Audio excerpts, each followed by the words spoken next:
Haque, it's an Arabic word, এটা আরবি শব্দ, এবং হক এটি ব্যাপক অর্থবোধক একটি শব্দ। বাংলায় যার অনেকগুলো অর্থ রয়েছে। এই শব্দের একটি অর্থ হচ্ছে অধিকার। হক শব্দের অর্থ কি? অধিকার। মানুষ আল্লাহর গোলামি করবে, এটা মানুষের উপরে কার অধিকার? আল্লাহর অধিকার। হক হচ্ছে দুই প্রকার। আমার কথা আপনাদের কানে যদি পৌঁছায় তাহলে সবাই একটু পুরুষ মানুষের মতো উচ্চ কণ্ঠে জবাব দিয়ে বলেন, হক কয় প্রকার? দুই প্রকার। একটা হচ্ছে হাক্কুল্লাহ, দুই নম্বর হচ্ছে হাক্কুল ইবাদ। জেনারেল যে ভাইয়েরা এসেছেন, সহজ বাংলায় আপনাদেরকে বলি, হক হলো দুই প্রকার। এক নাম্বার আল্লাহর হক, দুই নাম্বার বান্দার হক। এবার আপনাদের প্রত্যেককে জবান খোলা লাগবে, সবাই আন্তরিকতা দিয়ে জবাব দেওয়া লাগবে। আমি আঙ্গুল তুলবো আর আপনারা বলবেন। হক হলো দুই প্রকার। এক নাম্বার, এত আস্তে বললে হবে না, কার হক? আরো জোরে, আল্লাহর হক। দুই নাম্বার, এক নাম্বার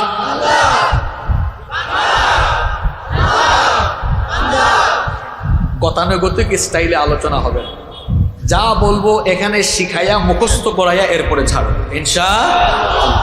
তাহলে হক হচ্ছে দুই প্রকার। এক নাম্বার আল্লাহর হক, দুই নাম্বার। এবার প্রশ্ন হচ্ছে, হুজুর আল্লাহর হক এটা কি আর বান্দার হক এটা আবার কি? এই দুই প্রকারের পরিচয় আগে আমরা জানবো। আজকে তিনটি পয়েন্টে আলোচনা শেষ করব। এক নাম্বার আল্লাহর হক আর বান্দার হকের পরিচয়, দুই নাম্বার আল্লাহর হক আর বান্দার হকের মধ্যে পার্থক্য, তিন নাম্বার আল্লাহর হক বান্দার হক নষ্টের পরিণাম। এই তিনটা পয়েন্টে আমরা শেষ করব ইনশাআল্লাহ। তাহলে চলেন শুরু করি। আল্লাহর হক আর বান্দার হক কি এটা ভালো করে বুঝে নেই। মানুষকে আল্লাহ তাআলা পৃথিবীতে পাঠিয়েছেন, মানুষ কার গোলামি করবে? মানুষ আল্লাহর ইবাদত করবে, মানুষ আল্লাহর গোলামি করবে, মানুষ আল্লাহর বিধি বিধান মেনে চলবে, আল্লাহর দেওয়া আইন কানুন মেনে চলবে। এটা হচ্ছে মানুষের উপরে আল্লাহর হক। মানুষ যখন আল্লাহর গোলামি করবে না, আল্লাহর ইবাদত করবে না, আল্লাহর দেওয়া বিধি বিধান মানবে না, আল্লাহর দেওয়া আইন কানুন মানবে না, তখন সে সরাসরি আল্লাহর হক নষ্ট করে ফেলে। উদাহরণ সহ আপনাদেরকে বুঝিয়ে দিই, যেমন নামাজ আদায় করতে হবে। নামাজ এটা কার হক? নামাজ আপনারা হুজুরের জন্য আদায় করেন না আল্লাহর জন্য আদায় করেন?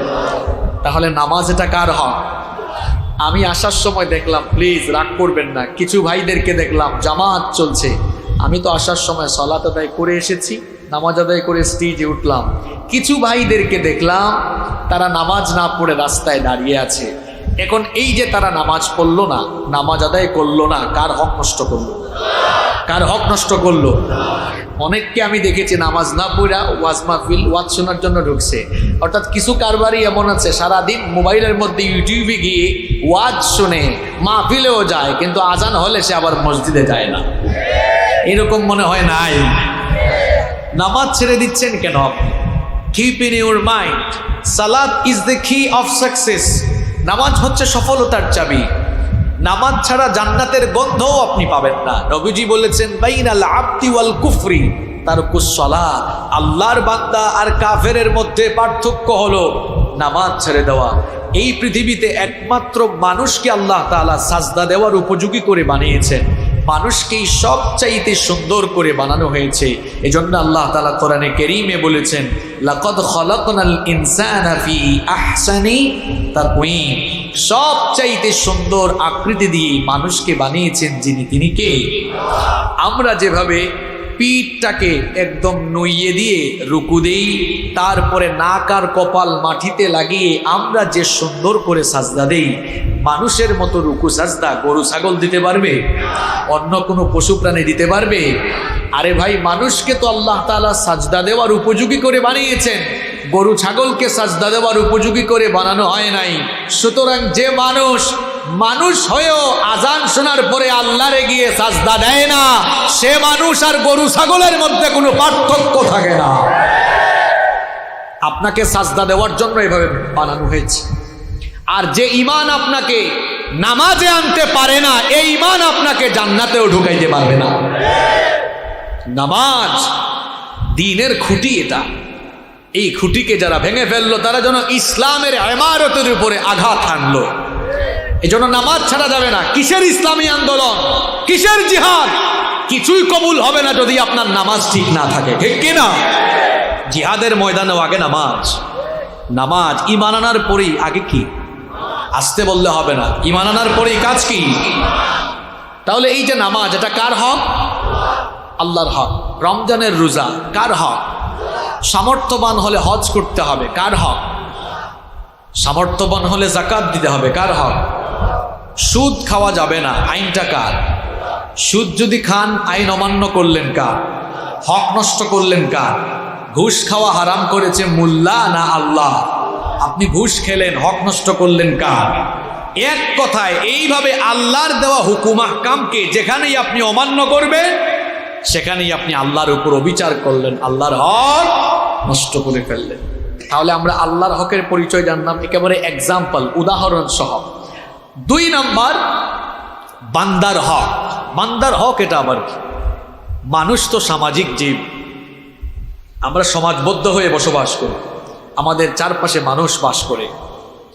এই যে আমার আপনার চারপাশে যে মানুষগুলো বসবাস করছে, এদের সাথে উঠা বসা, চলাফেরা, মুআমালাত, মুআশারাতের ক্ষেত্রে এদেরকে যদি আপনি মৌখিকভাবে, শারীরিকভাবে, মানসিকভাবে, আর্থিকভাবে, কয়টা কথা বলেছি? আঙ্গুল দেখে বলেন কয়টা? কয়টা? শোনেন, খুব ভালো করে শোনেন। এই একদিনের ওয়াজে হয় আজকে আপনি হেদায়াত হবেন। বহু ওয়াজ শুনছেন জীবনে। আপনার চারপাশে থাকা মানুষ, যাদের সাথে আপনার উঠা বসা, যাদের সাথে আপনার চলাফেরা, যাদের সাথে আপনার লেনদেন, যাদের সাথে আপনার বাজার সাজা, যাদের সাথে বন্ধুত্ব, যাদের সাথে উঠা বসা, চলাফেরা, মুআমালাত, মুআশারাত, আপনার চারপাশে থাকা মানুষগুলো, এদেরকে যদি আপনি মৌখিকভাবে, শারীরিকভাবে, মানসিকভাবে, আর্থিকভাবে, মৌখিকভাবে, শারীরিকভাবে, মানসিকভাবে, আর্থিকভাবে, যে কোনো কায়দায়, যে কোনো তরিকায় আপনি যদি তার সাথে অন্যায় করেন, তার উপর অবিচার করেন, তার উপর জুলুম করেন, আপনি আপনার ভাইয়ের হক নষ্ট করে ফেললেন। তাহলে আল্লাহর হক আর বান্দার হক কি বোঝা গেছে? আচ্ছা, 1 নম্বর পয়েন্ট শেষ করেছি। এবার শোনেন 2 নম্বর পয়েন্ট থেকে গুরুত্বপূর্ণ কথা শুরু হবে। আল্লাহর হক আর বান্দার হকের মধ্যে পার্থক্য কি? আপনি যদি আল্লাহর কোনো হক নষ্ট করে থাকেন, আল্লাহর বিধিবিধান যদি আপনি অমান্য করে থাকেন, আপনি যদি আল্লাহর কোনো হুকুম আহকাম লঙ্ঘন করে থাকেন, আপনি সুন্দর করে ওযু করেন, তারপরে নামাজে দাঁড়ান, তাহাজ্জুদের নামাজে গিয়ে আল্লাহকে সাজদা দেন, চোখের পানি ছেড়ে দেন, চোখের পানি ছেড়ে দিয়ে আল্লাহর কাছে মাফ চান, অথবা যদি বড় ধরনের কবিরা গুনাহ করে ফেলেন, আপনি গুনাহের জন্য যদি লজ্জিত হয়ে তওবা করে ফেলেন, তাহলে আপনাকে মাফ করে দিবেন কে? কারণ আল্লাহ তাআলা হচ্ছেন গফফার, আল্লাহ তাআলা হচ্ছেন ক্ষমাশীল। তিনি বান্দাকে ক্ষমা করতে ভালোবাসেন। আপনি কোনো অন্যায় করে ফেললে, আপনি কোনো ভুল করে ফেললে, আপনার পাপের জন্য, গুনাহের জন্য যদি আপনি লজ্জিত হয়ে যান, লজ্জিত হয়ে আপনি যদি তওবা করে আল্লাহর কাছে মাফ চান, আপনাকে মাফ করে দিবেন কে? তাহলে বোঝা গেল আল্লাহর হক নষ্ট করে বান্দা যদি আল্লাহর কাছে মাফ চায়, বান্দাকে চাইলে মাফ করে দিতে পারেন কে? কিন্তু বান্দার হক যদি আপনি নষ্ট করে ফেলেন, বান্দার হক নষ্ট করার পরে এরপরে আপনি যদি আল্লাহর কাছে মাফ চান, কোনো লাভ হবে? ওটা বান্দার কাছ থেকে মাফ চেয়ে নিতে হবে। আপনি যদি আল্লাহর হক নষ্ট করে আল্লাহর কাছে মাফ চান, আল্লাহ আপনাকে মাফ করে দিতে পারেন। কিন্তু আপনি যদি কোনো ভাইয়ের হক নষ্ট করেন, কোনো বান্দার হক যদি আপনি নষ্ট করেন, এরপরে আপনি যদি তওবা করেন, আপনার তওবা কবুল হবে না ততক্ষণ, বান্দার হক বান্দার কাছে ফিরাইয়া দিবেন না যতক্ষণ, অথবা বান্দার কাছ থেকে মাফ চেয়ে নিবেন না যতক্ষণ। বান্দার হক এটা বড় সেনসিটিভ জায়গা। আপনি মানুষের জায়গা জমি মেরে দিয়েছেন, মানুষের আমানতের খেয়ানত করেছেন, একটু ক্ষমতা আছে বলেই মানুষের নামে মিথ্যা মামলা দিয়ে হয়রানি করেছেন। এগুলো বান্দার হক। এগুলো নষ্ট করার পরে হাজি সাহেব আপনি হজে যান, আপনি আবার ওমরা করেন, বছরে 2-3 বার বাইতুল্লাহ যান, তারপরে জাকাত দেন, নামাজও আদায় করেন একেবারে সামনের কাতারে, তাহাজ্জুদও পড়েন, আপনার নামাজ, রোজা, তাহাজ্জুদ, ওমরা, হজ কিছুই কবুল হবে না। বান্দার হক বান্দারে ফিরায় দিবেন না যতক্ষণ, অথবা বান্দার কাছ থেকে মাফ চেয়ে নিবেন না যতক্ষণ। খুব সেনসিটিভ বিষয় তওবা, এটা করলেই কবুল হবে না। তওবা কবুলের শর্ত হলো মোট 5টি। কয়টি? আসতে বলবেন না ভাইয়েরা, জুড়ে বলেন কয়টি? 5টি। 1 নাম্বার, আপনি গুনাহগার, আপনি গুনাহ করেছেন এটা স্বীকার করে নেয়া। 2 নাম্বার, নিজের গুনাহের জন্য, পাপের জন্য লজ্জিত হওয়া। 3 নাম্বার, এই পাপ বা গুনাহের জন্য আল্লাহর কাছে মাফ চাওয়া। 4 নাম্বার, এই গুনাহ, এই পাপের কাজ আর করবেন না, আল্লাহর সাথে ওয়াদা করা। 5 নাম্বার, বান্দার হক নষ্ট করে থাকলে বান্দার হক বান্দাকে ফিরিয়ে দেওয়া। আর যদি বান্দার হক বান্দাকে ফিরিয়ে দেওয়ার সামর্থ্য না থাকে তাহলে তার কাছ থেকে মাফ চেয়ে নেওয়া। আপনি যদি বান্দার হক বান্দারে ফিরায় না দেন, যদি হাক্কুল ইবাদ বান্দার হক নষ্ট করে ফেলেন, আর এই অবস্থায় তো মারা গেলে আপনার অবস্থা আরো খারাপ, আপনার অবস্থা আরো খারাপ হয়ে যাবে। একটা ভয়ঙ্কর হাদিস মনে পড়ে গেল, কষ্ট হচ্ছে আপনাদের? খুব ভালো করে শুনেন, মনোযোগ লাগান। একদিন নবীজি সাহাবীদেরকে বললেন, ও আমার সাহাবীরা, আতাদরুনা মাল মুফলিস, আমার উম্মতের মধ্যে সবচাইতে নিঃস্ব, সবচাইতে অসহায় কে? তোমরা কি তা জানো নাকি? নবীজি সাহাবীদেরকে বললেন, ও আমার সাহাবীরা, আমার উম্মতের মধ্যে সবচাইতে অসহায় কে? তোমরা কি তা জানো নাকি? এই প্রশ্ন যদি আমি আপনাদেরকে করি, যদি বলি ভাইয়েরা বলেন তো আমাদের মধ্যে সবচাইতে অসহায় কে? আপনারা বলবেন হুজুর, আমাদের মধ্যে যার টাকা নাই, পয়সা নাই, ঘর নাই, বাড়ি নাই, সেই হচ্ছে আমাদের মধ্যে সবচাইতে অসহায়। নবীজি যখন সাহাবীদেরকে এই কথা জিজ্ঞেস করলেন, সাহাবীরা বলো আমার উম্মতের মধ্যে, গো আল্লাহর নবী, তাহলে আপনি আমাদেরকে সঠিক উত্তর জানিয়ে দেন, কে আমাদের উম্মতের সবচাইতে অসহায়? নবীজি তখন বললেন, আমার উম্মতের মধ্যে সবচাইতে অসহায় হলো তারা কিয়ামতের দিন বিরাট আমলের খাতা নিয়ে হাজির হয়ে, আমল শূন্য হয়ে জাহান্নামে যাবে যারা, আমার উম্মতের সবচাইতে অসহায় হলো তারা। এবার মনোযোগ বাড়ান, আমার হাতে এটা কি? পোস্টার, তাই না? সবাই একটু তাকান তো, দেখেন এখানে লেখা আছে না? লেখা আছে না? উদাহরণ দিয়ে বুঝাই দিন। নবীজি সাহাবীদেরকে বুঝাচ্ছেন, শোনো আমার উম্মতের সবচেয়ে অসহায় মানুষটা কি? কিয়ামতের দিন কিছু মানুষ, দেখেন এই পোস্টারের দিকে তাকালে দেখবেন টপ টু বটম লেখা আছে, তাই না? এটা দিয়ে আপনাদেরকে বুঝাই। নবীজি বললেন যে সাহাবীরা, আমার উম্মতের মধ্যে কিছু মানুষ কিয়ামতের দিন এই রকম বিরাট নেকির খাতা নিয়ে হাজির হবে। মানে তাদের নেকির খাতায় নেকি আর নেকি লেখা থাকবে। নামাজ আদায় করেছে, হজ করেছে, ওমরা করেছে, যাকাত দিয়েছে, দান সদকা করেছে, আরো ইত্যাদি ইত্যাদি ভালো কাজ করেছে। এই যে ভালো কাজগুলো করেছে, ফেরেশতারা কি ভালো কাজের সওয়াব আমলের খাতায় লিখে নাই? লিখেছে। নবীজি বলছেন এই রকম আমলের খাতায় বিরাট নেকি নিয়ে তারা হাসরের মাঠে উঠবে। উঠার পরে হাসরের মাঠে বিচার যিনি করবেন তিনি কে? মালিকি ইয়াউমিদ্দিন। মালিকি ইয়াউমিদ্দিন, বিচার দিবসের মালিক কে? সেদিন বিচারের মালিক হবেন আল্লাহ তাআলা। আল্লাহ বিচার করবেন। এই লোকটাকে যখনই ফেরেশতারা বিচারের মাঠে নিয়ে আসবে, আল্লাহ বলবেন এরে দাঁড় করাও। এবার ওই লোকদেরকে ডেকে আনো যে লোকদের হক সে নষ্ট করেছিল, যে লোকদের হক সে নষ্ট করেছে, এই লোকদেরকে এবার ডেকে নিয়ে আসে। যখন এই লোকদেরকে ডেকে আনা হবে, তখন আল্লাহ তাআলা ওই ক্ষতিগ্রস্ত লোকদেরকে বলবেন, এই লোকটা তো এখন এক একজনের অবস্থা এক এক রকম। একজনের জায়গা জমি মেরে খেয়েছে, একজনকে অন্যায়ভাবে জেলখানায় ঢুকাইছে, আরেকজনের আমানত খেয়ে ফেলেছে, এরকম এক এক কায়দায় এক একজনের হক নষ্ট করেছে।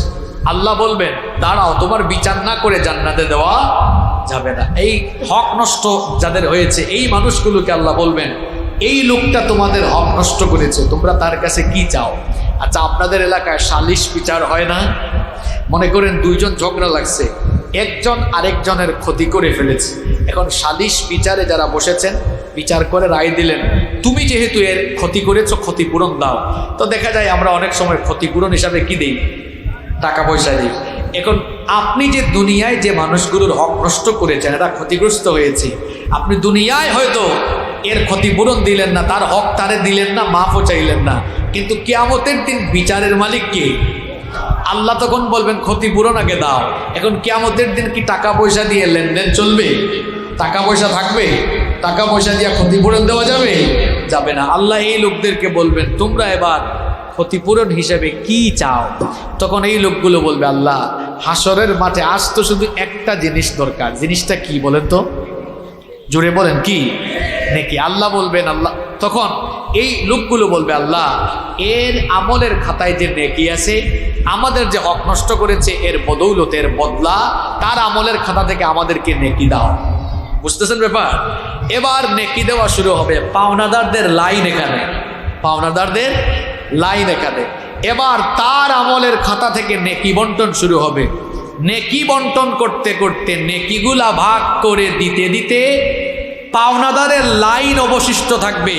একটু আগে যে পোস্টার তুলেছিলাম দেখছেন, নেকি আর নেকি, এই তার আমলের খাতা থেকে নেকি দিতে দিতে পাওনাদারদেরকে একটা সময় তার আমলের খাতা এরকম ব্ল্যাঙ্ক, খালি হয়ে যাবে। আল্লাহর নবী সাহাবীদেরকে বুঝাই দিলেন, সাহাবীরা কিয়ামতের দিন এই রকম বিরাট আমলের খাতা নিয়ে হাজির হয়ে বান্দার হক নষ্ট করে বান্দাকে ক্ষতিপূরণ হিসাবে তার নিজের আমলের খাতা থেকে নেক আমল বন্টন করে দিতে দিতে নিজের আমলের খাতা নেকি শূন্য হয়ে শেষ পর্যন্ত জাহান্নামে চলে যাবে যারা আমার উম্মতের সবচাইতে নিঃস্ব আর অসহায় হলো তারা।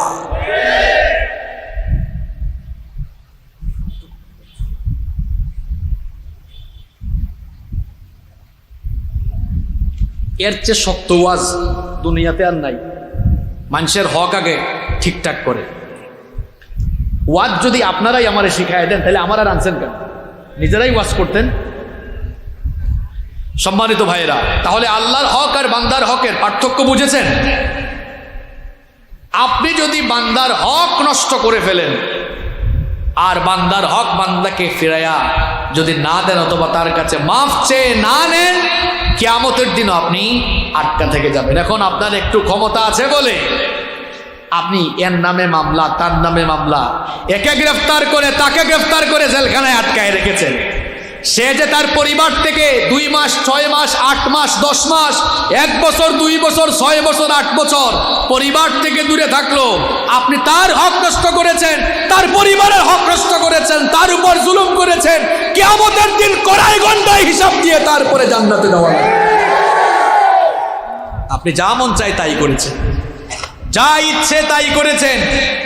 এখন তো পৃথিবীর বহু জায়গায় সমাজ ব্যবস্থা এত অসভ্য হয়ে গিয়েছে, কি আর বলবো। আমরা একটু ক্ষমতা পাইলেই নিজেদের অবস্থা ঠিক থাকে না, আমাদের অবস্থা হয়ে যায় এমন, ওই যে আমি মাঝে মাঝে বলি যে যে যখন চেয়ারে উঠে সে তখন গিয়ারে উঠে যায়।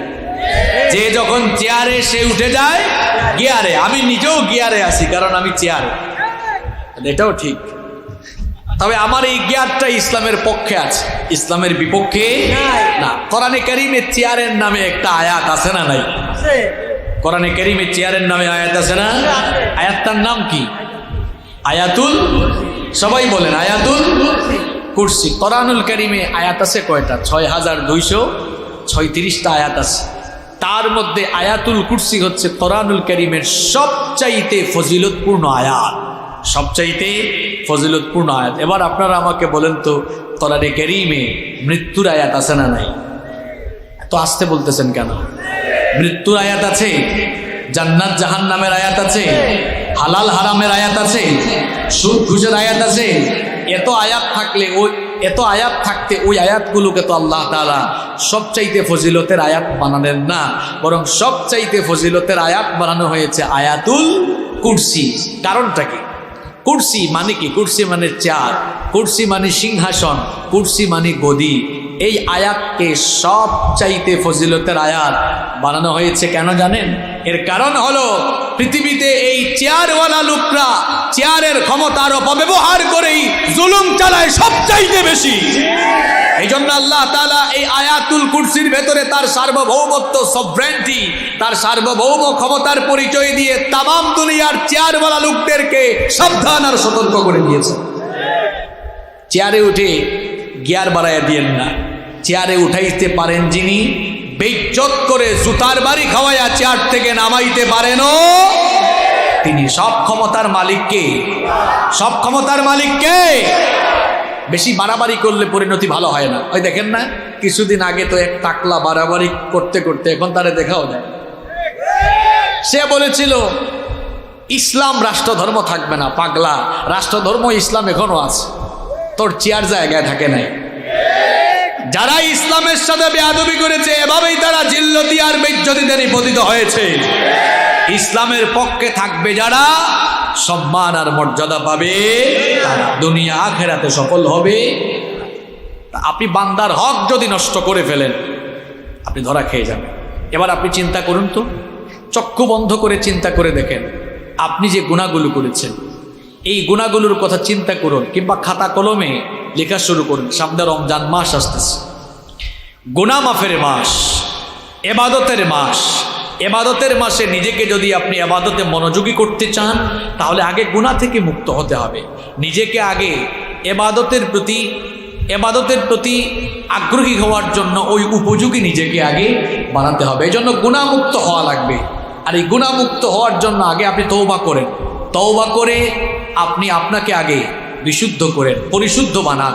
এরপরে রমজান মাসে ঢুকলে তারপরে দেখবেন ইবাদত করতে বেশি ভালো লাগবে, মজাও লাগবে। খাতা কলমে লিখেন সারা জীবন কি করেছেন, সব কিছু মনে করার ট্রাই করেন। দেখবেন যে গুনাহগুলো করেছেন এই গুনাহগুলো দুই ভাগ হয়ে যাবে। কয় ভাগ?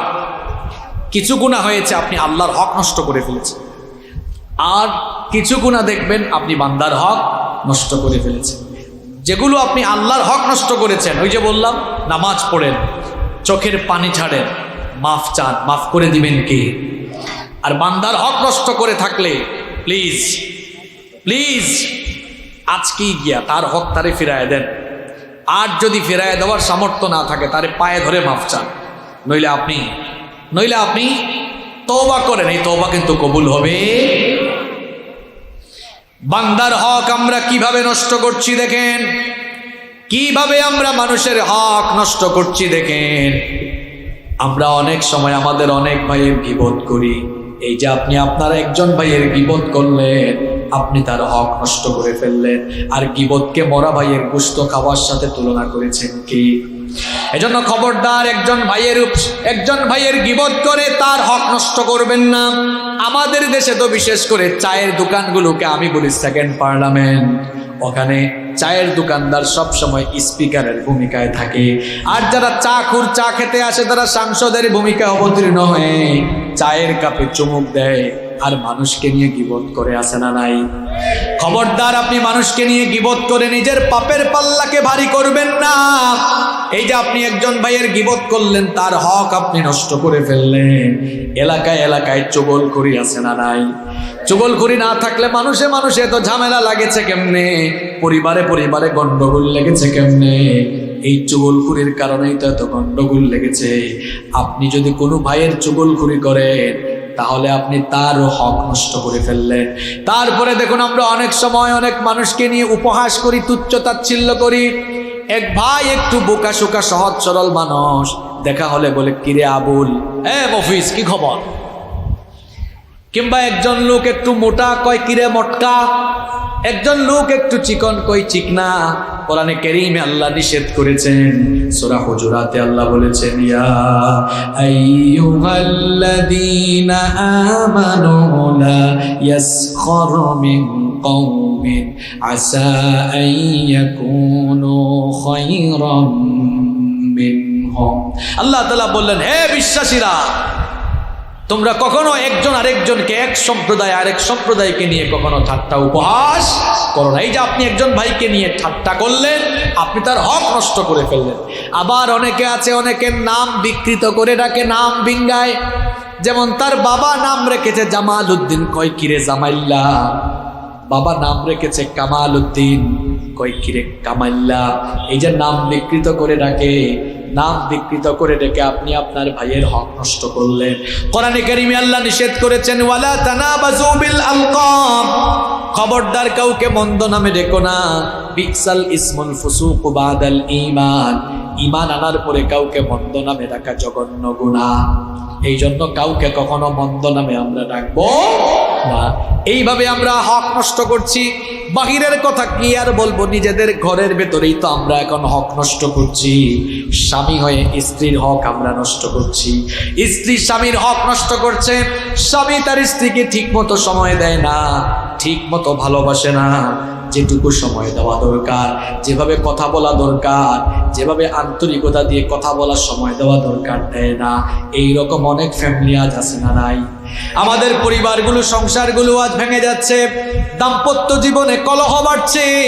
কারণ হচ্ছে আমাদের দাম্পত্য জীবনে যেই রকম স্বামী স্ত্রীর আচার আচরণ, বিহেভিয়ার হওয়ার কথা, স্বামী স্ত্রীর বিহেভিয়ার আজ সেই রকম নাই। স্বামী তার স্ত্রীকে সময় দেয় না। আপনি আপনার স্ত্রীকে সময় দিন, তার সঙ্গে সুন্দর করে কথা বলুন, সম্মান দিয়ে কথা বলুন। আল্লাহ তাআলা কোরআনে বলেছেন, ওয়াশিরুহুন্না বিল মারুফ, তোমরা তোমাদের স্ত্রীদের সাথে সৎ ব্যবহার করো, উত্তম আচরণ করো, ভালো ব্যবহার করো। স্ত্রীদের সাথে সুন্দর ভাষায় কথা বলো। অনেক ভাইয়েরা আছে নিজের বিবির সাথে সুন্দর করে কথা বলে না, কিন্তু বাজারে কাপড়ের দোকান আছে, কাপড়ের দোকানে যখন আপু ভাবিরা খালারা আসে, আপুদের সাথে, ভাবিদের সাথে, খালাদের সাথে সুন্দর ভাষায় কথা বলে, আর নিজের বিবির সাথে কর্কশ ভাষায় কথা বলে। এরকম আছে না নাই? এইরকম করা যাবে না। নিজের বিবিকে সময় দিন। নবী করিম সাল্লাল্লাহু আলাইহি ওয়াসাল্লামের জীবনী বেশি বেশি পড়বেন। একজন তো কইল হুজুর টাইট ওয়াজ করবেন।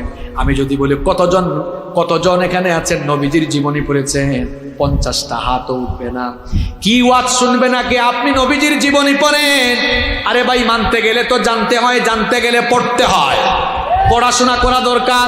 নবীর জীবনী আপনি জানেন না বলে, নবীর জীবনী আপনি পড়েন নাই, এই জন্য জানেন না বলে আপনার জীবনে নবীর জীবনের কোনো অনুসরণ নাই। নবীজি তার বিবিদের সাথে কত সুন্দর আচরণ করেছেন, আপনি সেটা জানেনও না।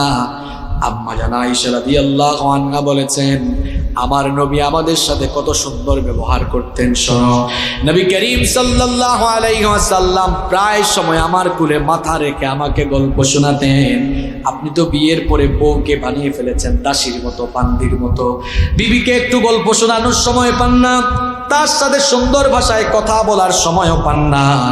আম্মা জান আয়েশা রাদিয়াল্লাহু আনহা বলেছেন, আমি যখন নবীজির সাথে খাবার খেতে বসতাম, আমি যখন কোনো হাড্ডি বা মাংসের টুকরা চাবাতাম, মাঝে মাঝে সেই হাড্ডি বা মাংসের টুকরা আমার হাত থেকে নবীজি কেড়ে নিয়ে যেখানে ঠোঁট লাগিয়ে আমি খেতাম, নবীজি ওই হাড্ডি বা মাংসের ঠিক ওই জায়গায় ঠোঁট লাগিয়ে তিনি খাওয়া শুরু করতেন। আম্মা জান আয়েশা রাদিয়াল্লাহু আনহা আরো বলেছেন, আমি যেই গ্লাসে পানি পান করতাম, গ্লাসের ঠিক যেই জায়গায় ঠোঁট লাগিয়ে আমি পানি পান করতাম, আমার নবীও গ্লাসের ঠিক ওই জায়গায় ঠোঁট লাগিয়ে তিনি পানি পান করতেন। আপনাদের অবস্থা কি? আপনার গ্লাস আর বাবির গ্লাস আলাদা, দুইজনের গ্লাস আলাদা, দুইজনের প্লেট আলাদা না। একজন আর একজনকে খাওয়াই দিয়েন, এক গ্লাসে পানি খাইয়েন, এক গ্লাসে চা এবং কফি শেয়ার করিয়েন, দেখবেন দুজনের দাম্পত্য জীবনে বরকত যিনি বাড়িয়ে দিবেন তিনি কে? বাসায় গিয়ে ভাবির সাথে সুন্দর করে মুচকি হেসে কথা বলবেন, সম্মান দিয়ে কথা বলবেন। নিজের বিবিকে মাঝে মাঝে রান্না বান্নার কাজে সহযোগিতা করবেন, এগুলো নবীজির সুন্নাহ। আম্মা জান আয়েশা রাদিয়াল্লাহু আনহা বলেছেন, নবীজি সারাদিন আল্লাহর নবী সারাদিন কাজ শেষ করে ক্লান্ত শরীরে যখন বিকেল বেলা বা সন্ধ্যাবেলা ঘরে আসতেন, ঘরে এসে মাঝে মাঝে দেখেছেন এখনো রান্না বান্না হয় নাই, খাবার দাবার প্রস্তুত হয় নাই। নবীজি কোনোদিন রাগ করে উঁচু করতে কথা বলেন নাই, বরং এমন হলে আমাকে নবীজি বলতেন, আয়েশা গো রান্না বান্না প্রস্তুত হয় নাই তো কি হয়েছে, আমাকে রান্নাঘরে নিয়ে চলো, আমিও তরকারি কেটে দিয়ে রান্নার কাজে তোমাকে সহযোগিতা করব। খালি তো সুবহানাল্লাহ পড়ে চলে যান। ভাবি কি কোনোদিন পেঁয়াজ কেটে দিয়েছেন? আলু কেটে দিয়েছেন, এগুলো বাদ দেন। খাবার দাবারের শেষে এই যে ডাইনিং টেবিল থেকে কখনো জিনিসপত্রগুলো রান্নাঘরে দিয়ে আসছেন। বাঙালি নারীরা অনেক ভালো, আপনি শুধু একদিন ধরে দেখবেন খাবার দাবারের শেষে প্লেট বা যেগুলো আছে এগুলো নেওয়ার জন্য একদিন ধরিয়েন, দৌড়ে এসে বলবে না না না তুমি নেওয়া লাগবে না, এগুলো আমিই নিব। এই যে আপনি ধরছেন, দেখবেন ভালোবাসা বাড়াই দিবে না কমাই দিবে। আর যারা নিজের বিবির সাথে ভালো আচরণ করে না, এদের চেহারা দেখলেই বোঝা যায়। কারণ আপনি যদি নিজের বিবির সাথে ভালো আচরণ না করেন, তাহলে তরকারিতে লবণ লাগবে না, মশলা ঠিকঠাক হবে না, তরকারিতে কোনো না কোনো একটা ভেজাল হবে। যারা নিজের বিবির সাথে ভালো আচরণ করে, বউও তারে খুব আদর করে ভালোবেসে খাওয়ায়, এই জন্য চেহারাও নাদুস নুদুস থাকে। আর যারা বিবির সাথে ঝামেলা করে, বিবিও ওই দিকে এটা রিভেঞ্জ নিয়ে ফেলে, প্রতিশোধ নিয়ে ফেলে। এই জন্য নিজের বিবির সাথে ভালো আচরণ করবেন। বাসায় যখন যাবেন মাঝে মাঝে গিফট নিয়ে যাবেন, কিছুদিন পর পর গিফট দিবেন, ভালোবাসবেন, সুন্দর করে সুন্দর ভাষায় কথা বলবেন। ঘরে ঢোকার সময় গিয়ে সালাম দিবেন। অনেকে সালাম দেয় না, কই হুজুর আমি কেন সালাম দিতাম, আমি তো জামাই, আমি কেন সালাম দিব, আমারে সালামে না দিবি। আর আল্লাহ তাআলা কোরআনে বলেছেন ফাইদা দাখালতুম বুয়ুতান ফাসাল্লিমু আলা আনফুসিকুম। কার কথা? আল্লাহ বলেছেন যখনই ঘরে ঢুকবা ঘরবাসীকে সালাম দিবা। এখন সালাম দেন একটু পার্ট নেয়, কয় আমি তো জামাই। আর আমাদের অবস্থা এমন, আমরা ঊর্ধ্বতন কোনো চেয়ারে থাকলে অধস্তনকে সালাম দিতে চাই না। এটা নবীজির সুন্নত নয়। আমার নবীকে কেউ কোনোদিন আগে সালাম দিতে পারে, কেউ কোনোদিন আগে সালাম দিতে পারে নাই। নবীজির খেদমত করেছেন সাইয়েদনা আনাস রাদিয়াল্লাহু আনহু। 10 বছর নবীজির খেদমত করেছেন, 10 বছর নবীজির খেদমত করেছেন। তিনি বলেছেন 10টা বছর নবীজির খেদমত করলাম, কিন্তু একটা দিনও আমি নবীজিকে আগে সালাম দিতে পারি না। সুবহানাল্লাহ। তাহলে আমার নবী সালাম নিতেন না দিতেন? আপনি ঘরে গিয়ে ভাবিকে আগে সালাম দিয়েন। একদিন একজন সালাম দিয়া বিপদেও পড়ছে। কই হুজুর আমি গিয়ে বাসায় কলিং বেল চাপছিলাম, আমার বউ যখন দরজা খুলেছে আমি বললাম আসসালামু আলাইকুম। সালামের জবাব ওয়ালাইকুম আসসালাম না হয় বউ বলল কি আমাকে তুমি চিনো না? না ফাইজলামি করো। কারণ আমরা ভাবছি যে সালাম শুধুমাত্র বিশেষ বিশেষ ব্যক্তিকেই দেওয়া যায় না। সালাম আমরা যে কেউ যে কাউকে দিতে পারবো, কোনো অসুবিধা, তবে সালামটা শুদ্ধ করে দিতে হবে। এখন তো অনেকে আছে সালাম টিটকারি মেরে দেয়। সালাম হচ্ছে আসসালামু আলাইকুম, আর আমরা বলি সালাম আলাইকুম। দেখুন এখানে আলেম যারা আছেন তারা তো জানেন সালাম অর্থ শান্তি, সালাম অর্থ শান্তি। আর আরবিতে সাম অর্থ হচ্ছে মৃত্যু। আপনি যদি আসসালামু আলাইকুম না বলে বলেন সালাম আলাইকুম, অর্থ হলো তুই মরি যা। সালাম দিল না টিটকারি করলো। মহিলারা তো আরো স্টাইল করে সালাম দেয়, আসসালামু আলাইকুম। এগুলো কোনো সালাম নয়। সালাম হচ্ছে আসসালামু আলাইকুম ওয়া রাহমাতুল্লাহি ওয়া বারাকাতুহু। তাহলে বলছিলাম নিজের বিবির হক আদায় করবেন, সময় দিবেন, তার অধিকারের ব্যাপারে সচেতন থাকবেন। আবার মায়েরা বোনেরা যারা আছেন তাদেরকে বলবো আপনারাও স্বামীর হক আদায় করবেন, স্বামীর খেদমত করবেন, স্বামীর আনুগত্য করবেন। আপনাদের তো জান্নাতে যাওয়া বড় সহজ। নবীজি আপনাদের ব্যাপারে মাত্র 4টা কথা বলেছেন। নবীজি বলেছেন ইদা সাল্লাত আল মারআতু খামসাহা ওয়া সামাত শাহরাহা ওয়া হাফিজাত ফারজাহা ওয়া আতাআত যাওজাহা। আল্লাহ নবী বলেছেন কোন নারী যদি 4টা কাজ করে, 1 নাম্বার যদি 5 ওয়াক্তের নামাজ সঠিকভাবে আদায় করে, 2 নাম্বার রমজান মাসে রোজা রাখে, 3 নাম্বার সে যদি তার স্বামীর আনুগত্য করে, আর 4 নাম্বার যদি নিজের সতীত্বের হেফাজত করে, কিয়ামতের দিন ওই নারীকে আল্লাহ ডেকে বলবেন আমার বান্দি জান্নাতের যে দরজা দিয়ে জান্নাতে ঢুকতে মন চায়, ওই দরজা দিয়ে ঢুকে আমার জান্নাতে দাখিল হয়ে যায়। এজন্য আমার মাদেরকে আমার বোনদেরকে বলবো যে সব সময় নিজের হাজবেন্ডের আনুগত্য করুন, হাজবেন্ডের সেবা করুন। স্বামী স্ত্রী পরস্পরের হকের ব্যাপারে সচেতন থাকবেন। আর যাদের বাচ্চা আছে, ছেলে মেয়ে আছে, তাদেরকে বলবো নিজের ছেলে মেয়েদের হক আদায় করেন। ছেলে মেয়ের হক আদায় না করলে ওই ছেলে মেয়েদের কাছ থেকে কখনো আপনি খেদমতের আশা করতে পারবেন। এক ব্যাকুব বুঝেন তো আপনারা? ব্যাকল গাছ না লাগাইয়া ফলের আশা করে বসে আছে। গাছ না লাগিয়ে ফলের আশা করা যেমন বোকামি, ঠিক তেমনি সন্তান জন্ম দিয়ে ওই সন্তানের হকগুলো প্রপারলি যথাযথভাবে আদায় না করে ওই সন্তানের কাছ থেকেও খেদমতের আশা করা মারাত্মক বোকামি। এজন্য আপনার সন্তানের হক আদায় করতে হবে। সন্তানের সুন্দর নাম রাখেন, তাকে দিন শিখান। এখন তো আমাদের মুসলমান বাচ্চাদের নাম এমন, নাম শুনে বোঝা যায় না এটা মুসলমান না অন্য কিছু। এমন এমন নাম, যুবক ভাইরা মাঝখানে ফেসবুকে দেখেছো না, ফেসবুকে মাহফিলে পোস্টারের মধ্যে সভাপতি সাহেবের নাম চিনি, প্রধান অতিথি বিস্কুট। চিনি আছে, বিস্কুট আছে, শুধুমাত্র চা পাতা থাকলেই হইতো আর কি। চিনি আর চা পাতা দিয়া বিস্কুট দিয়া এরপরে খাইয়ে ফেলতে পারত। কি এরকম আছে না অনেক মানুষের নাম? এইরকম আপনারা ছেলে মেয়েদের নাম রাখতেছেন, নাম রাখা শুরু হয়ে গেছে। ছেলের নাম রাখছে সাগর, এখানে সাগর কেউ থাকলে রাগ করিও না। মেয়ের নাম রাখছে নদী। এই লোকটারে যদি আল্লাহ আরো কিছু ছেলে মেয়ে দেয়, আগেরগুলার নাম যেহেতু রাখছে সাগর নদী, পরেরগুলার নাম হওয়ার সম্ভাবনা আছে খাল, বিল, পুকুর, কুয়া। তার নাম রাখার কায়দা কারণ তো এগুলো বলে। ছেলের নাম সাগর রেখেছে, আকাশ রেখেছে, আগুন ফাগুন রেখেছে। তারপরে হুজুর কেনে বলে হুজুর মাথায় হাত বলে দেন, ছেলেটারে হাফেজ বানাতে চাই, আলেম বানাতে চাই। আজ পর্যন্ত শুনছেন কোন হুজুরের নাম হাফেজ মাওলানা সাগর আহমেদ, হাফেজ মাওলানা আগুন আহমেদ, হাফেজ মাওলানা আকাশ আহমেদ শুনছেন কোনোদিন? আপনি তো গুড়াই গলত করে রাখছেন।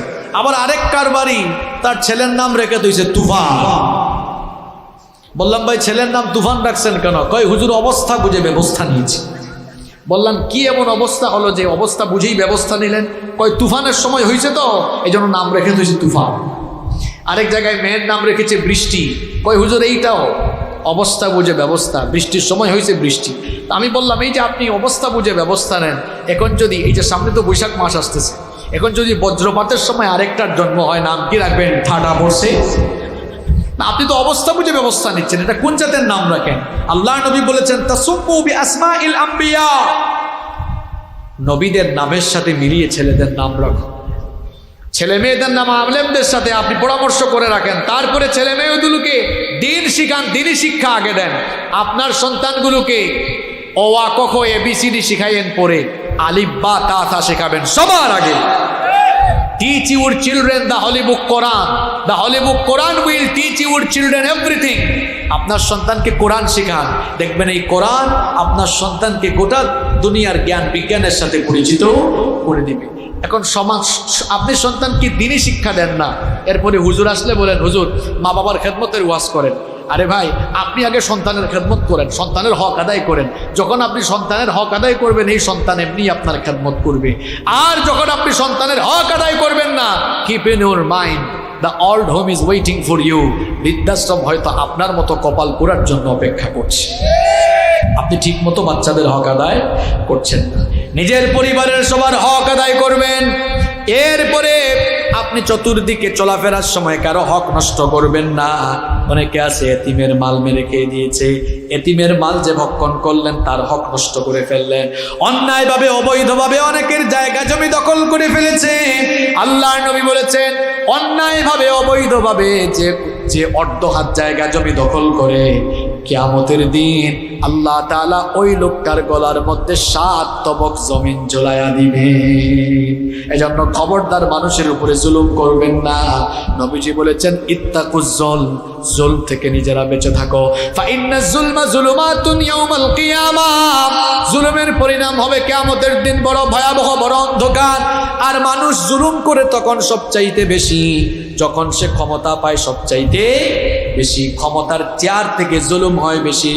যেই রকম জুলুম করেছিল ফেরাউন, যেই রকম জুলুম করেছিল নমরুদ। ক্ষমতা পেয়ে তারা ইমানদারদের উপরে নির্যাতন নিপীড়নের এমন স্ট্রিম রোলার চালিয়েছে। নির্যাতন নিপীড়নে ইমানদারদেরকে, মোমেনদেরকে নির্যাতন নিপীড়নে পিষ্ট করে ফেলেছে। এই জালেমরা ইমানদারদের উপরে যতই জুলুম করুক না কেন, শেষ পর্যন্ত জালেমরা কি আল্লাহর কাছ থেকে ছাড় পেয়েছে?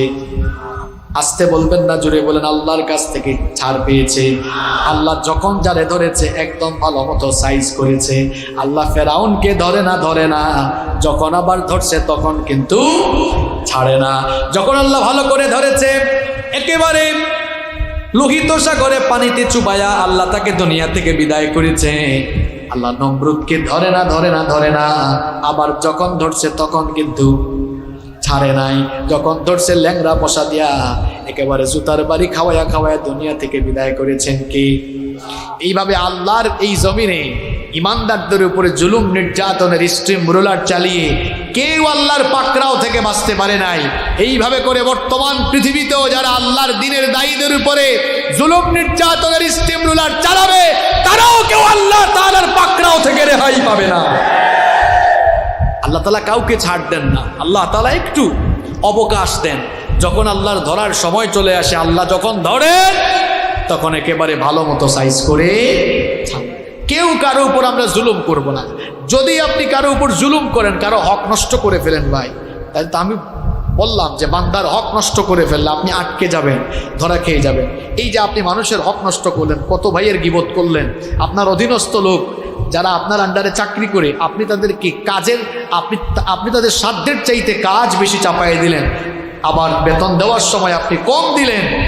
এরপরে আপনি আপনার আশেপাশে এতিমের মাল মেরে খেয়েছেন। আমানত, জনগণের আমানত আপনার কাছে আসলে খেয়ানত হয়ে যায়। জনগণের আমানত আপনার কাছে খেয়ানত হয়ে যায়। আমানতটা আমানত আর থাকে না, জনগণের আমানত আপনার কাছে থাকে না। এই যে আপনি হক নষ্ট করছেন জনগণের, জবাব দিতে হবে কার কাছে? আর বান্দার হক নষ্ট করে আপনি পার পাবেন না যতক্ষণ না বান্দার কাছ থেকে মাফ চাইবেন, অথবা বান্দার হক ফেরায় না। বান্দার হক এর চেয়ে বড় ওয়াজ দুনিয়াতে কি আছে? যে মানুষগুলোর হক নষ্ট করেছেন, এই মানুষগুলোর হক যদি তারা ফিরায় না দেন, অথবা তার কাছে মাফ না চান, আজকে মরে যান।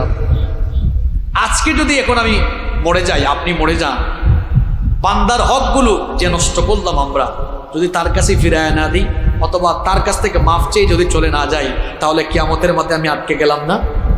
আমি আটকে গেলাম কিনা? সামনে রমজান মাস আসতেছে।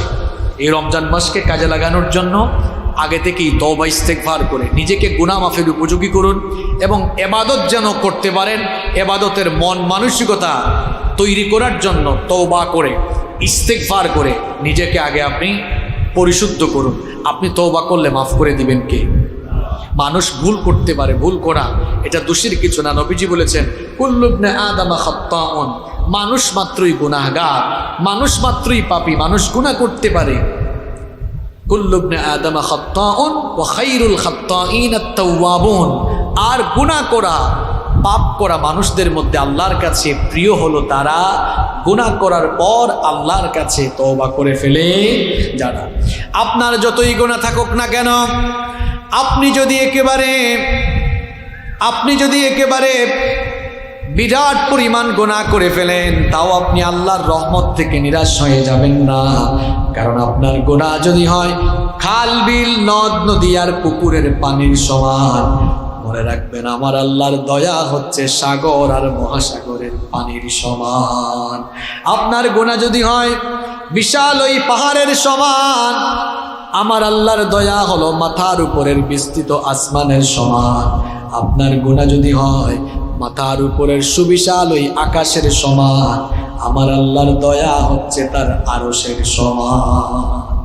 আপনি তওবার মতো তওবা করেন, তাওবাতান নাসুহা। আল্লাহ তাআলা বলেছেন, ইয়া আইয়ুহাল্লাযীনা আমানু তুবু ইলাল্লাহি তাওবাতান নাসুহা।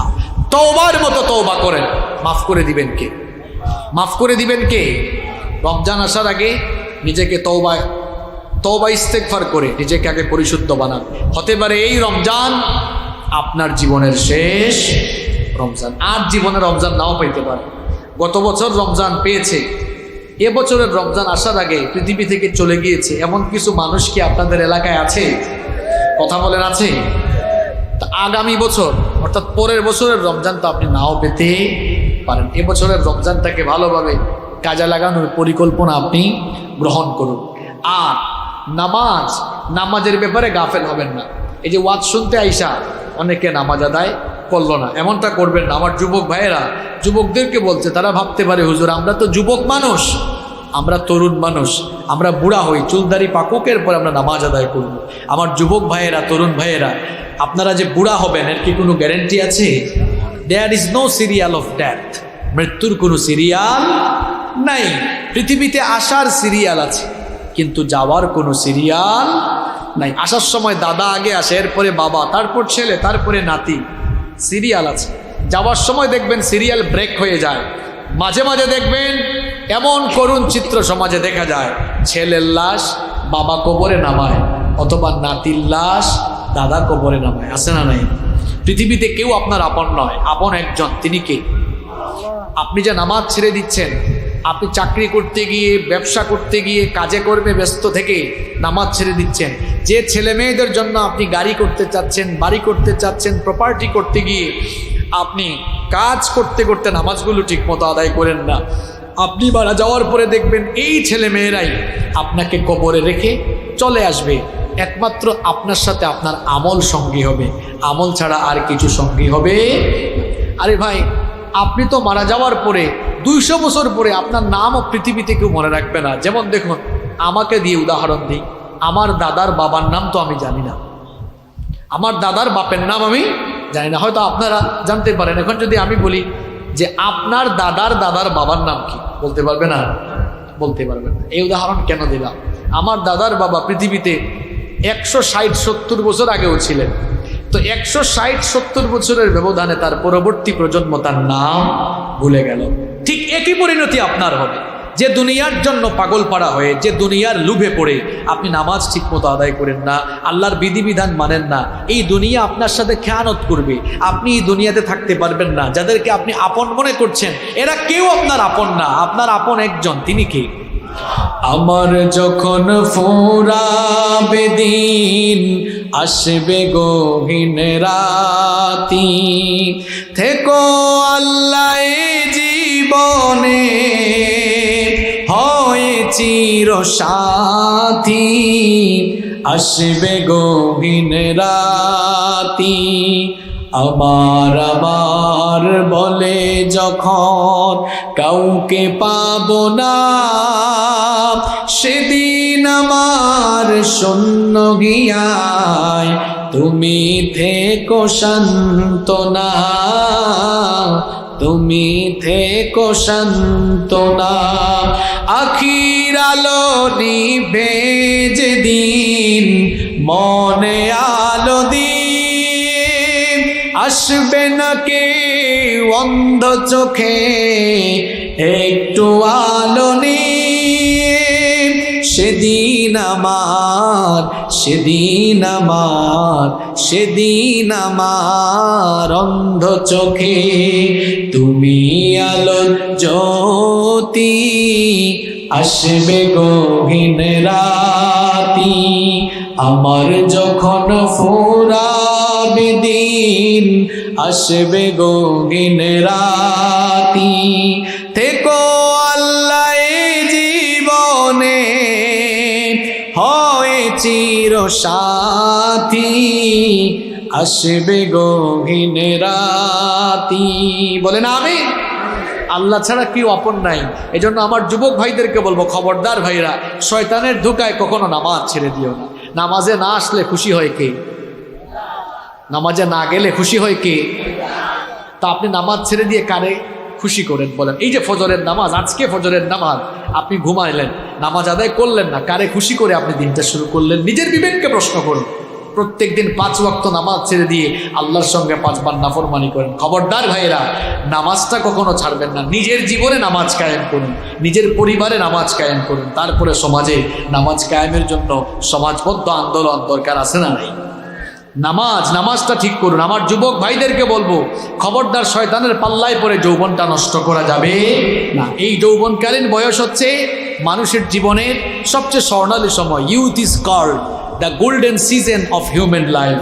যৌবনকালকে মানুষের জীবনের স্বর্ণালী সময় বলা হয়। এই যৌবনকাল আল্লাহর ইবাদত বন্দেগীতে কাটিয়ে দিবে যারা, কিয়ামতের দিন আল্লাহর আরশের ছায়ার নিচে জায়গা পাবে তারা। এই জন্য আমার যুবক ভাইয়েরা, আজান হয়ে গেলে নামাজে যাওয়া যাবে তো ইনশাল্লাহ? নামাজে যাওয়া যাবে তো ইনশাল্লাহ? আর তথ্য প্রযুক্তির অপব্যবহার করে নিজের যৌবন নষ্ট করা যাবে না। এখন তো হাতে ফোন থাকলে, ইন্টারনেট কানেকশন থাকলে দুনিয়ার সব আকাম কুকাম এটার ভিতরে করার সুযোগ আছে না নাই? আমার অনেক যুবক ভাইয়েরা আজ তথ্য প্রযুক্তির অপব্যবহার করে নিজেদের যৌবনটাকে তারা নষ্ট করে দিচ্ছে। আমার যুবক আর তরুণ ভাইদেরকে বলবো, খবরদার ভাইয়েরা, তথ্য প্রযুক্তির অপব্যবহার করে নিজের যৌবনটাকে নষ্ট করে দিও না। হয়তো হাতের মধ্যে স্মার্টফোন আছে, স্মার্টফোনের সাথে ইন্টারনেট বা ওয়াইফাই কানেকশন আছে, রাতের বেলা আপনি একা রুমে ঘুমান, আপনি এবার ইউটিউবে গিয়ে নাটক দেখতে পারেন, সিনেমা দেখতে পারেন, অশ্লীল ভিডিও দেখতে পারেন। হয়তো ভাবছেন আমার আব্বু আম্মু এখন দেখবে না, আমার ভাই বোন কেউ আমাকে দেখবে না। আমার ভাইয়েরা কেউ যদি নাও দেখে, একজন তো ঠিকই দেখেন, তিনি কে? নবীজি বলছেন, তুমি তোমার পরিবারের কোনো সদস্যের সামনে যেভাবে অন্যায় করতে লজ্জা পাও, তোমার আল্লাহর সামনে তুমি অন্যায় করতে তোমার কি একটু লজ্জা লাগে না? একটু কি তোমার লজ্জা লাগে না?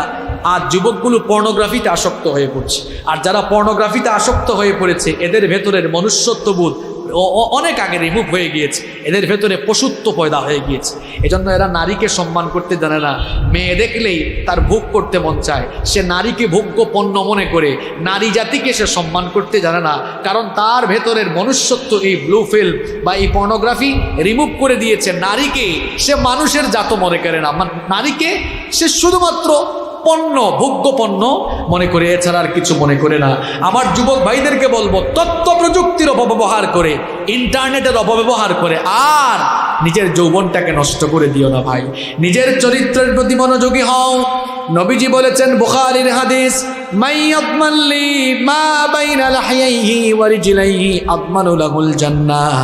নবীজি বলেছেন, যে ব্যক্তি তার দু চোয়ালের মধ্যবর্তী জায়গা অর্থাৎ জিহ্বা আর দু উরুর মধ্যবর্তী জায়গা অর্থাৎ লজ্জাস্থান, এই দুটো জিনিসের জিম্মাদারি যারা গ্রহণ করবে, কাল কিয়ামতের দিন আমি নবী নিজে তার জন্য জান্নাতের জিম্মাদার হয়ে যাব। যেন যুবক ভাইয়েরা নিজের ক্যারেক্টার, নিজের চরিত্রের প্রতি একটু মনোযোগী হও, দৃষ্টিশক্তিকে হেফাজত করো। যাদের বয়স হয়ে গিয়েছে, বিয়ের সামর্থ্য আছে, আমি বলবো বিয়ে করে ফেলো। আর যাদের বিয়ের সামর্থ্য নেই, রোজা রেখে আল্লাহর কাছে তৌফিক কামনা করো। রোজা রাখো, এটা যৌন কাম উত্তেজনাকে দূর করে বিরত রাখে কিছুটা। এজন্য নিজের যৌবন হেফাজতের প্রতি দায়িত্ববান হও। মা বোনদেরকে বলবো, বিশেষ করে আমার বোনদেরকে, কলেজ পড়ুয়া, বিশ্ববিদ্যালয় পড়ুয়া বোনদেরকে বলবো, স্কুলে যাওয়ার সময়, কলেজে যাওয়ার সময়, বিশ্ববিদ্যালয়ে যাওয়ার সময় বুরখা পরে, পর্দা করে তারপরে যান। পর্দার বিধানটা মোল্লা না আল্লাহ? আসতে বলবেন না, জোরে বলেন, পর্দার বিধানটা মোল্লা না আল্লাহ? আমরা যখন পর্দার কথা বলি, নারীবাদী আছে না, নারী প্রগতিশীল, তারা বলে এই মোল্লাগুলো, এই হুজুররাই পর্দার নাম করে নারীদেরকে একেবারে পিছিয়ে দিই। আর তোমরা নারী প্রগতির কথা বলে বলে তোমরা কি করছো? তোমরা বর্তমানে নারীদেরকে বেপর্দা বানায়া 5 স্টার 7 স্টার হোটেলের রিসিপশনে নারীকে বসায়া নারীকে রীতিমতো তোমরা ভোগ্য পণ্য বানিয়ে দিয়েছো। আর যারা দেখবেন নারী অধিকারের কথা বেশি বলে, বর্তমান দুনিয়ায় তাদের কাছেই নারীরা সবচেয়ে বেশি লাঞ্ছিত হয়, নারীরা এদের কাছেই ধর্ষিত হয়। এরা মূলত নারী আন্দোলনের কথা বলে বলে আমাদের দেশের অবলা সহজ সরলা মা বোনদেরকে ঘর থেকে বের করে বেপর্দা বানিয়ে রাস্তায় নামিয়ে এরপরে এদের ইজ্জত লুণ্ঠনের ব্যবস্থা করতে চায়। এজন্য আমার বোনদেরকে বলবো, ইসলাম আপনাদেরকে অনেক সম্মান দিয়েছে। আপনি পড়াশোনা করেন, চাকরি করেন, ব্যবসা করেন, সব করতে পারবেন, শুধু কি করা লাগবে? পর্দা করা লাগবে। আপনারাও আপনাদের ঘরের মা বোনদেরকে পর্দা করাবেন, তো নিজের বিবিকে পর্দা করাবেন। অনেক ভাইয়েরা আছে ওয়াজ শুনতে আসে, নামাজেও আসে, কিন্তু নিজের বিবিরে বুরখা পড়ায় না, বেপর্দা নিয়ে বের হয়। না কথা আছে নিজের বউ সুদ্ধা ফেসবুকে ফটো আপলোড মারে, এরকম অনেক ভাই আছে না নাই? ফেসবুকে ফটো আপলোড দেয়। বলেন তো ভাইরা, ফেসবুক কি পাবলিক সাইট না পার্সোনাল সাইট? হ্যাঁ, পাবলিক সাইট। বউ পাবলিক না পার্সোনাল? তো পার্সোনাল জিনিসকে আপনি পাবলিক সাইটে আপলোড দেন কেন? পার্সোনাল জিনিসকে তো পাবলিক সাইটে আপলোড দেয় তারা নিজের বউকে জনগণের সম্পদ বানিয়েছে। একটু হায়া শরম নিজের ভেতরে ডেভেলপ করেন। আল হায়া উ শুবাতুম মিনাল ঈমান, লজ্জাশীলতা ঈমানের অংশ। আপনি আপনার নিজের বিবিকে, নিজের স্ত্রীকে, নিজের মাকে, নিজের বোনকে পর্দা করান। বেপর্দা বের হইয়েন না। এক ভাই একদিন বের হয়েছে নিজের বউকে বুরখা টুরখা নাই, বুরখা ছাড়াই বের হয়েছে। ছোট ভাই একটা পাইছে রাস্তায়, কয় ভাই সাথে এটাকে, কয় চিনস না? তোর ভাবি। কয় ওয়াও, এটা ভাবি? কয় হ্যাঁ। ভাবিকে এমনি নিয়ে বের হয়েছেন কেন? কয় তোর ভাবি কত সুন্দর, এটা আমি না জানি, এলাকার মানুষ তো জানে না, এলাকার মানুষের একটা হক আছে না? এরকম নিজের বিবিরে, নিজের বউয়ের সৌন্দর্য এলাকার মানুষের দেখা যায়। অনেকে এলাকার মানুষের হক আদায় করে, এরকম আছে না নাই? আপনার ভেতরে কি হায়া শরম ডেভেলপ করবেন না? আপনার নিজের স্ত্রী, তার সৌন্দর্য কেবলমাত্র আপনার জন্য, আপনি সেটা দেখুন, মানুষের হক আদায় করতে দেন না। যে কথাগুলো বললাম সবাইকে আল্লাহ তাআলা আমলের তৌফিক দান করেন। যে কথাগুলো বললাম, বিশেষ করে নামাজের কথা বলে গেলাম, এই যে এখন মাগরিবের নামাজ হবে, আজান হবে, দৌড় মারবেন নাকি নামাজটা পড়বেন? নামাজ ছাড়বেন? কারা কারা নামাজ ছাড়বেন হাত তোলেন। মাশাআল্লাহ। 5 ওয়াক্ত নামাজ ঠিক মতো আদায় করবেন তো? তথ্য প্রযুক্তির অপব্যবহার থেকে নিজেকে বাঁচিয়ে রাখবেন তো ইনশাআল্লাহ? এরপরে মানুষের হকের ব্যাপারে সচেতন হবেন, তওবা ইস্তিগফার করে রমজান মাসটা শুরু করবেন ইনশাআল্লাহ। আল্লাহ তাআলা আমাদের সবাইকে তৌফিক দান করেন।